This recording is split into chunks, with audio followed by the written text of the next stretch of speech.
이 저녁에 주님의 은혜가 함께하기를 소원합니다.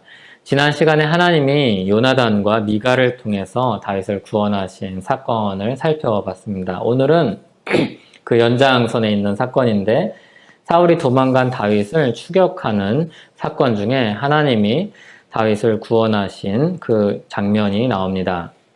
다윗이 사울을 피해서 라마에 있는 나요시라는 곳으로 도망을 갑니다. 사울이 사람을 보내서 다윗을 잡으려고 합니다. 사람을 3번 보내는데 다 실패합니다. 그러니까 사울이 직접 나서죠. 직접 라마 나요스로 가는데 하나님이 이 사울을 붙잡으셔서 또 다윗이 전혀 생각하지 않은 방식으로 다윗을 구원하십니다.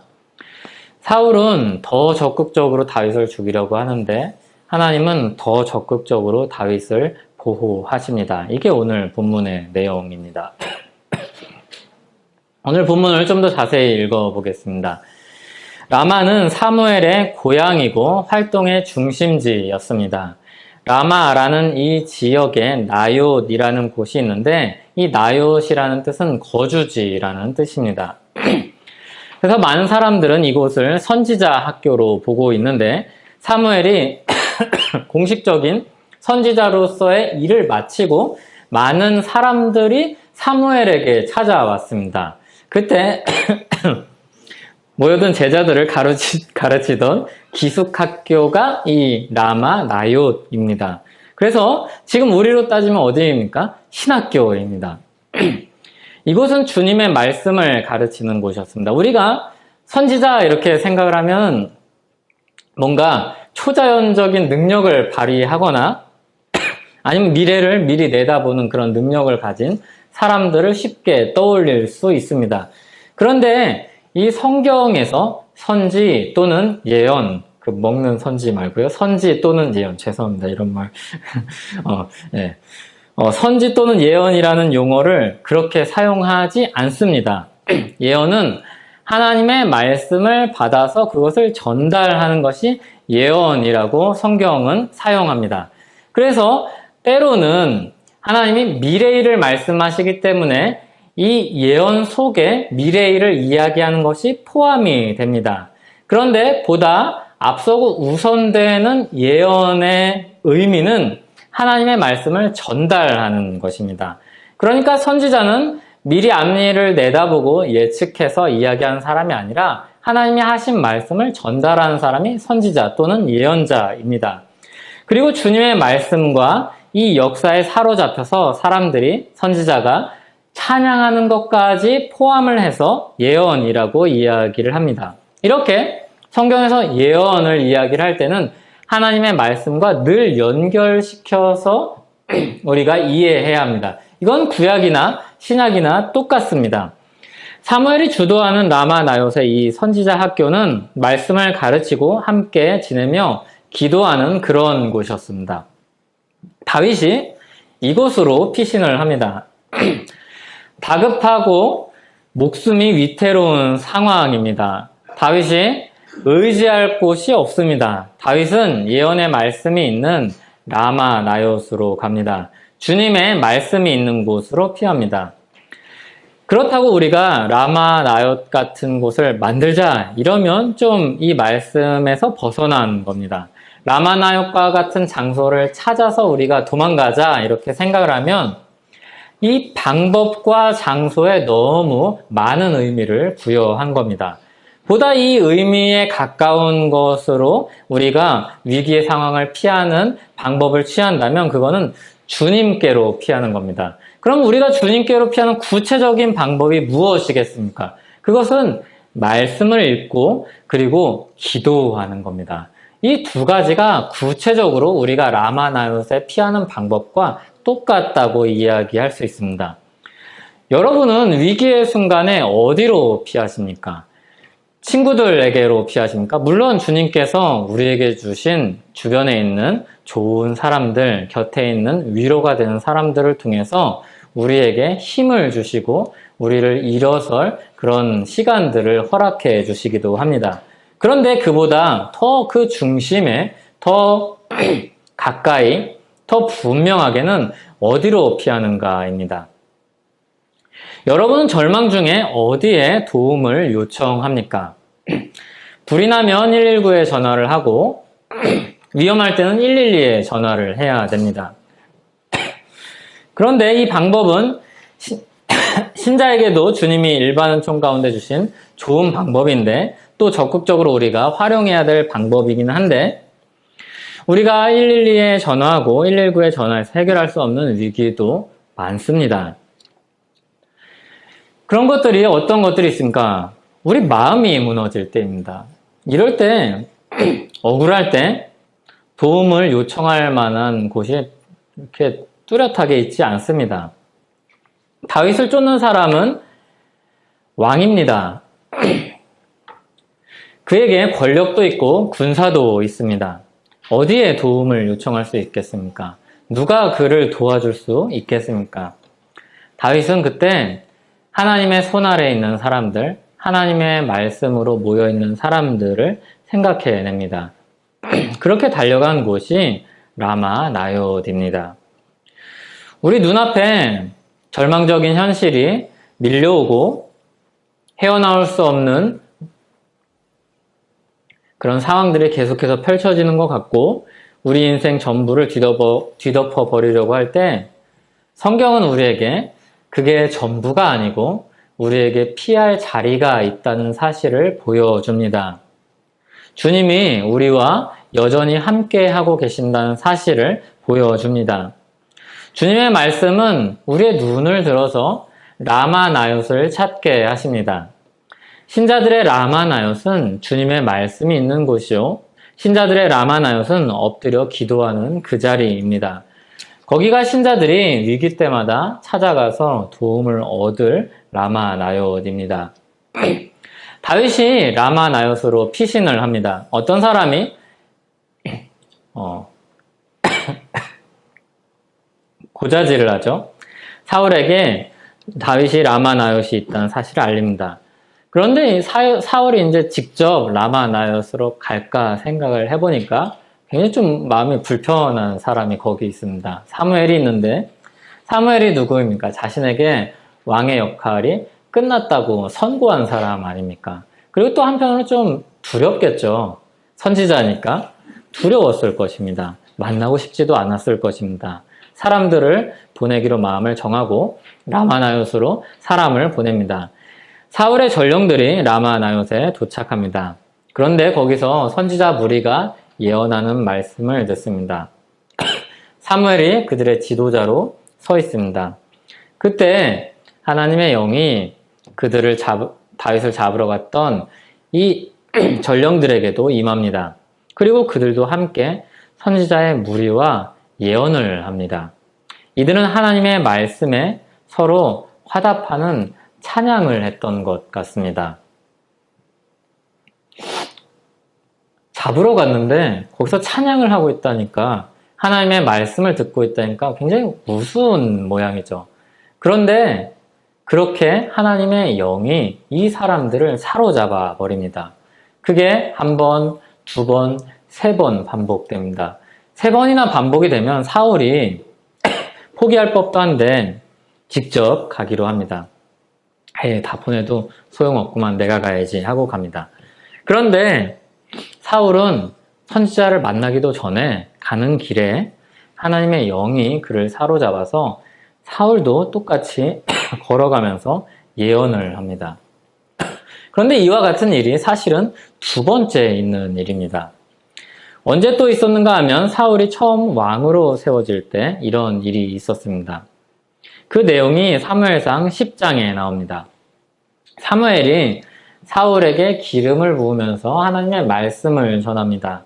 그때 여호와의 영이 크게 사울에게 임해서 예언을 할 것이라고 전합니다. 그리고 실제로 기름 부음을 받은 사울이 하나님의 영이 크게 임해서 선지자들과 함께 예언을 하는 일이 일어납니다. 되게 신기하죠? 똑같은 장면이 이때도 있고 지금도 있습니다. 그런데 그게 차이점이 있는데 앞에는 사울이 왕으로 세워질 때 이런 일이 있었고 지금은 사울이 왕의 자리에서 버림받는 장면, 그 과정 속에서 이런 일이 있습니다. 사울의 역할이 끝나가고 있는 장면 중에 이 이야기가 있습니다. 그러니까 이거는 우리에게 무엇을 보여주냐면 하나님이 사울을 왕으로 세웠다가 하나님이 사울을 왕에서 버렸다는 것을 분명하게 보여줍니다. 똑같은 사건을 통해서 이 사울의 왕직의 시작과 끝을 우리에게 보여주고 있습니다. 24절에 보면 이런 의미를 더 분명하게 드러내주는데 사울이 옷을 벗고 벗은 몸으로 누웠다 이렇게 이야기를 합니다. 이건 옷을 다 벗고 알몸으로 있었다는 의미가 아니라 겉옷을 벗고 긴 속옷을 입은 것을 묘사하는 겁니다. 사울의 겉옷을 하나님이 벗기십니다. 그런데 사울이 어떤 겉옷을 입고 있었겠습니까? 티를 입었겠습니까? 와이셔츠를 입었겠습니까? 왕의 옷을 입었죠. 왕의 옷을 하나님이 벗겨버리십니다. 하나님의 영이 임해서 자기를 완전히 사로잡아서 하나님의 말씀 앞에 굴복하게 하시고 그리고 자기 옷을 벗어버리고 예언을 하게 하십니다. 하나님이 사울의 왕복을 벗기는 겁니다. 하나님은 이미 사무엘을 통해 사울에게 왕이 되지 못하게 하셨다고 말씀을 하셨습니다. 그리고 오늘은 이 사람의 왕복을 벗기심으로써 이 사람에게 있는 모든 왕으로서의 권위가 끝났다는 것을 보여주십니다.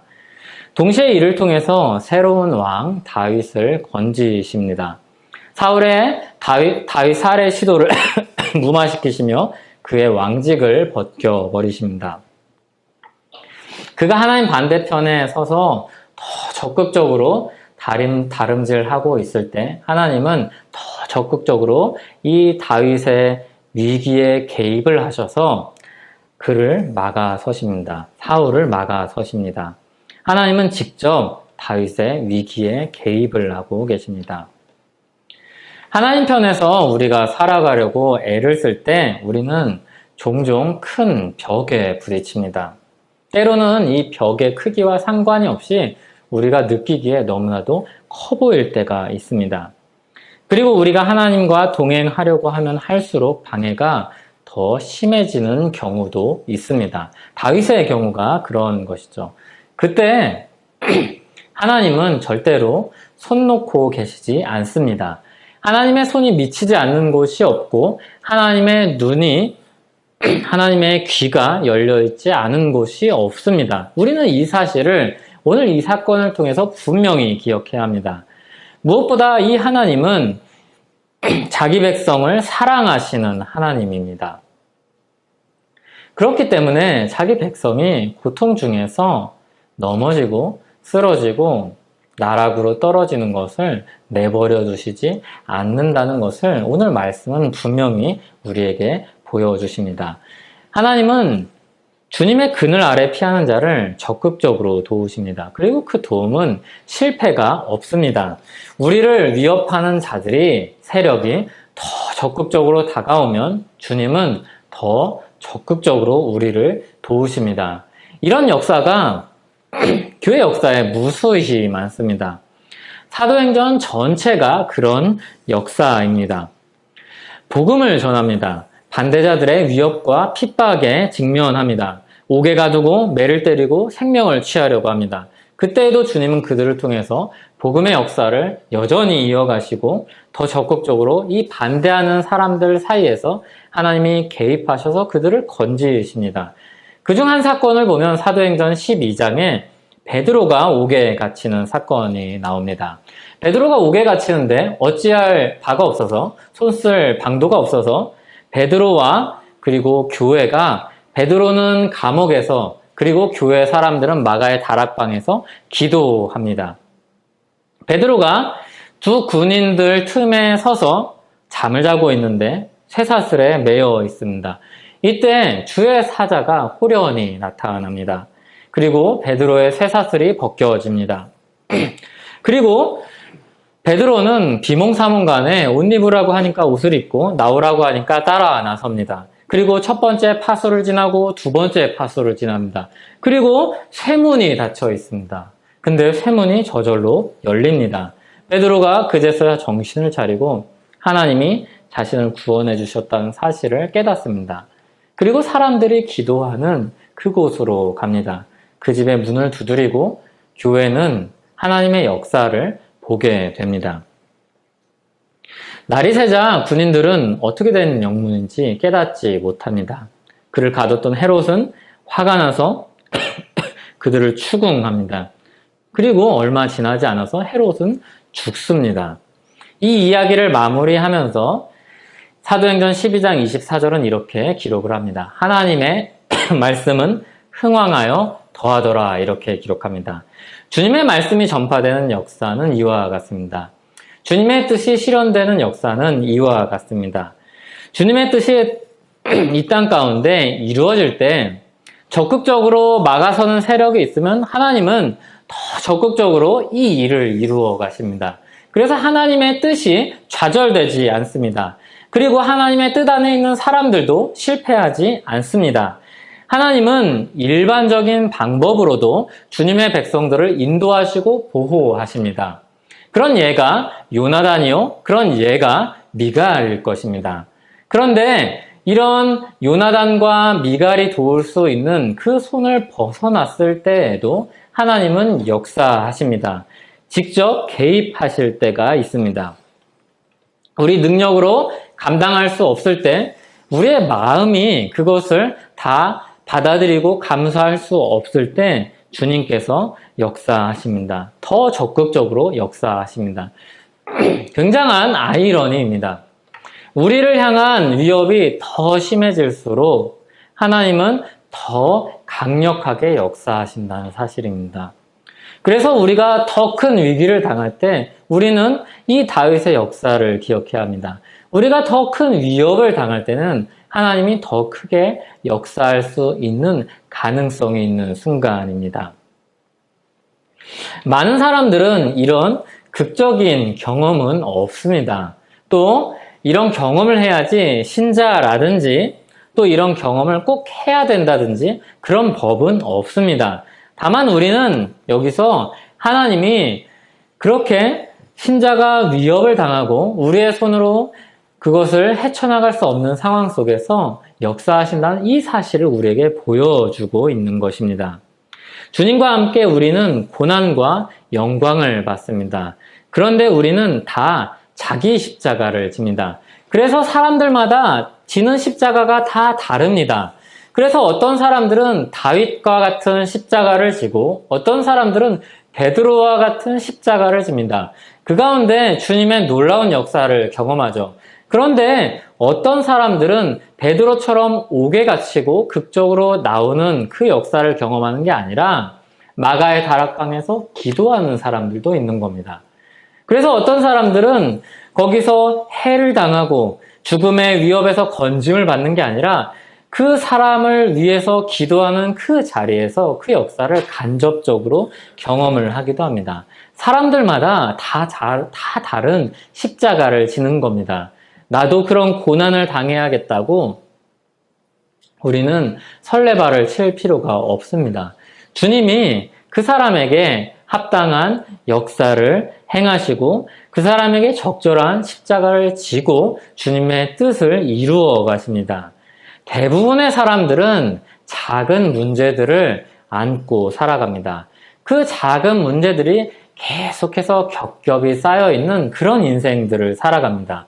거기서 우리는 우리의 신앙을 지켜갑니다. 그리고 하나님은 그런 우리들을 지켜가십니다. 우리가 이 본문을 통해서 깨닫는 바는 그런 크고 작은 인생 가운데서 주님이 역사하신다는 사실입니다. 하나님이 자기 백성을 다양한 방식으로 하지만 분명하게 지키신다는 사실입니다. 우리 대적이 더 적극적으로 우리를 위협하려고 할 때 하나님은 더 적극적으로 우리를 향해서 손을 내미십니다. 오늘 본문은 우리에게 이것을 보여줍니다. 하나님 눈밖에, 하나님 손밖에 있는 일은 없다는 것입니다. 주님의 백성들에게는 더욱 그러합니다. 사도 바울이 복음을 전하면서 말년에 재판을 받는 장면이 있습니다. 디모데후서 4장에 나오는데 이때 자기 곁에 아무도 없이 마치 자기가 배신당한 것처럼 외로이 홀로 재판을 받습니다. 좀 억울한 마음도 들었겠죠. 자기가 키운 사람들이 얼마고 자기가 세운 교회가 얼만데 재판을 받을 때 아무도 없습니다. 당시 로마에서 재판을 받을 때 주변에 지금도 그렇지만 자기 가까이 있는 사람들, 친구들이 함께 그 재판정에 서서 자신을 변호도 하고 증인으로도 서고 그랬습니다. 그런데 바울은 홀로 그 재판정에 있습니다. 그런데 이 경험을 기억하면서 디모데에게 편지를 할 때 바울은 뭐라고 이야기를 하냐면 마치 자신이 다니엘이 사자의 위협에서 건짐을 받았던 것처럼 자기도 건짐을 받았다고 이야기합니다. 우리가 그냥 언뜻 생각하면 굉장히 불만스러운 상황이고 굉장히 불평이 나올 만한 상황인데 거기서 주님이 역사하셔서 자신이 다니엘처럼 건짐을 받았다고 이야기를 합니다. 자기 곁에 사람들이 없었지만 주님이 곁에 서서 힘을 주셨다고 이야기합니다. 바울은 주님으로 인해서 모든 악한 일에서 건짐을 받고 그리고 천국에 들어갈 것을 확신한다고 디모데에게 이야기합니다. 그게 디모데후서 4장 17절 18절인데 제가 읽어드리겠습니다. 주께서 내 곁에 서서 나에게 힘을 주심은 나로 말미암아 선포된 말씀이 온전히 전파되어 모든 이방인이 듣게 하려 하심이니 내가 사자의 입에서 건짐을 받았느니라. 주께서 나를 모든 악한 일에서 건져내시고 또 그의 천국에 들어가도록 구원하시리니 그에게 영광이 세세 무궁토록 있을지어다. 아멘. 신자의 인생이 주님께 속해 있습니다. 사도 바울이 이렇게 이야기합니다. 주님이 내 곁에 서 있었다고 이야기합니다. 너무 힘들어서 지쳐서 자기 곁에 아무도 없는 그 옆에를 보니까 막 이렇게 상상했다든지 아니면 그런 환상을 봤다든지 그런 게 아니라 주님이 곁에 서서 자신을 위해서 변호하고 자신에게 힘을 주신다는 사실에 마음 깊숙이 확신이 들고 힘이 나서 그 자리에서 자신을 변호한 게 아니라 그 자리에서 사도 바울은 그리스도를 변호했다고 이야기를 합니다. 자신의 억울함에 대해서 더 한마디라도 더 보태야 되고 자신의 그런 어려움 그리고 자신의 정당함을 이야기해야 될 그 법정에서 주님이 곁에 서서 계신다는 그 힘을 입어서 사도 바울은 예수 그리스도를 더 분명하게 전합니다. 나는 그저 예수 그리스도밖에 전한 것이 없고 나는 여전히 지금 이 자리에서도 예수 그리스도의 그 복음이 내가 전해야 될 사명이라고 확신한다고 이야기를 합니다. 그리고 거기서 디모데에게 편지를 쓰면서 고백하기를 주께서 내 곁에 서서 주님이 내 곁에 서 있었다. 주님이 나를 붙들어서 나에게 힘을 주셔서 내가 그 일을 했다. 주께서 나를 모든 악한 일에서 건져내실 것을 확신한다고 이야기를 합니다. 바울에게 이 확신이 있습니다. 나를 구원하실 하나님, 그리고 나를 건지실 하나님, 그리고 나를 이 복음의 역사, 이 구원의 역사에서 떨어져 나가지 않게 하실 이 하나님에 대한 분명한 확신이 있습니다. 자신이 인생의 어려운 자신의 절대절명의 순간에도 인생의 아픔과 사람의 괴로움, 연약함, 고통을 아시는 그 그리스도께서 자신의 인생을 주관하시고 붙든다는 이 확신이 있습니다. 그리고 그 재판정에서 외롭고 괴롭지만 그 자리에서 주님을 변호하는 겁니다. 이게 신자의 삶입니다. 하나님이 자신을 끝까지 붙드신다는 그 믿음이 이 사람을 서게 합니다. 어느 순간은 주변을 돌아보고 어느 순간은 주변에 자신의 편이 아무도 없다는 이 사실로 인해서 굉장히 낙심이 되었을지 모릅니다. 그리고 그 순간 기도했을 것입니다. 그리고 그 순간 주님이 자기 곁에 있다는 이 사실에 분명한 확신이 들었을 것입니다. 그리고 이 바울의 입은 주님의 복음을 전하기 시작했을 것입니다. 실망과 좌절과 억울함에 대한 호소가 아니라 예수 그리스도께서 여전히 자신을 붙들고 있다는 그 확신으로 인해서 당당하게 재판정에 죄인처럼 서 있지만 왕처럼 이야기했을 것입니다. 주께서 그 곁에 서서 자신을 서게 하셨다고 디모데에게 고백합니다. 하나님은 이미 우리 인생에 개입을 하고 계십니다. 그분의 도우심은 우리의 생각 너머에 계시고 우리 능력 이상으로 우리에게 임하고 계십니다.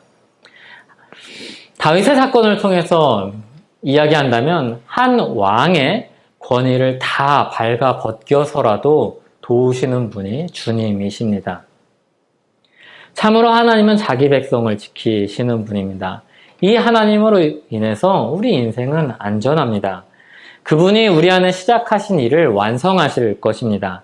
그분의 의지와 능력을 믿으십시오. 우리 의지, 우리 능력, 우리가 가진 것, 우리 경험, 우리가 그동안 쌓아 올린 것을 다 갖다 버리십시오. 그리고 주님의 의지와 능력을 믿으십시오. 그리고 그분께로 피하십시오. 거기서 주님이 우리를 건지시고 우리를 인도하실 것입니다. 우리를 서게 하실 것입니다. 우리를 왕처럼 당당히 서서 주님의 그 천성에 들어가게 하실 것입니다. 같이 기도하겠습니다. 주님, 우리는 참 연약하지만 주님은 한없이 강하십니다. 다윗이 라마나요스로 피할 때 낙심했을지 모릅니다. 마지막으로 주님의 말씀이 있는 그곳으로 달려갔을 것입니다. 그리고 그곳에서 주님이 역사하셔서 그를 기적적으로 구원하신 그 경험을 하게 되었습니다. 주님, 우리는 그런 경험이 있을 수도 있고 없을 수도 있습니다. 하지만 성경을 통해서 수많은 증인들을 통해서 주님이 함께 하셔서 그 백성들을 지키신다는 것을 우리는 보고 배우고 또 주님의 그 격려의 말씀을 듣습니다. 주님, 우리가 살면서 외로울 때, 그리고 괴로울 때, 낙심될 때, 주님의 말씀과 주님께 엎드려 기도하는 그 시간을 통해서 그 라마나요스를 통해서 힘을 얻고 세워지는 우리 모두 되게 하여 주시옵소서. 주님 손에 붙들려서 이 땅 가운데서 살 때 왕으로 사는 그런 우리 되게 하여 주시옵소서. 예수님의 이름으로 기도하옵나이다. 아멘.